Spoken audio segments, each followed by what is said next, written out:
Mr. President, I also rise today to talk for a minute about an Arizona original, former Senator and presidential candidate Barry Goldwater.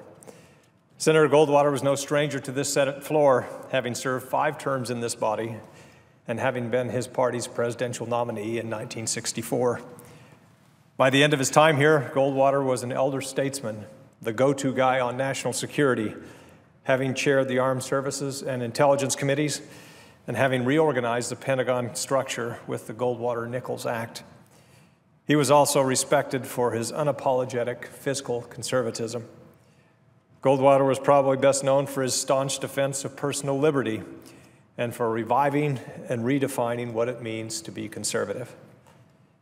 While he may have lost the election in 1964 to Lyndon Johnson, he laid the groundwork for the Republican Party's future and the eventual resurgence under Ronald Reagan.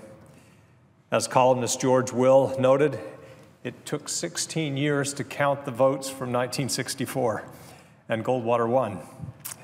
For many of us, he was a role model. Before I came to Congress, I was honored to serve as the executive director of the Goldwater Institute, an Arizona organization that bears his name and his philosophy.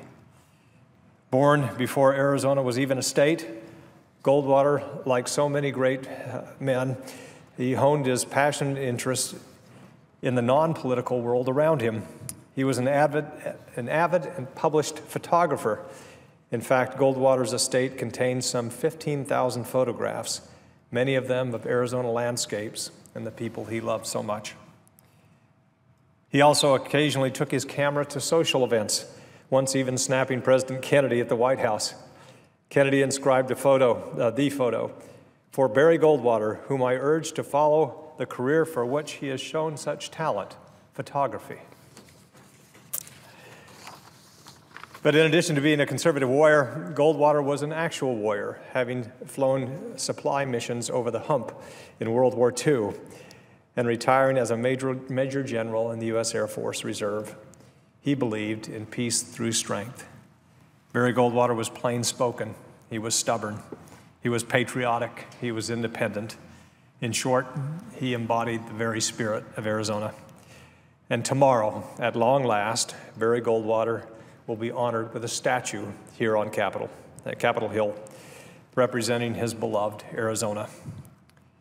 Goldwater may have once described himself as the most underdog there is, but I can't think of a more deserving recipient, nor of a more fitting representative of our state. Well done, Barry Goldwater. I yield back.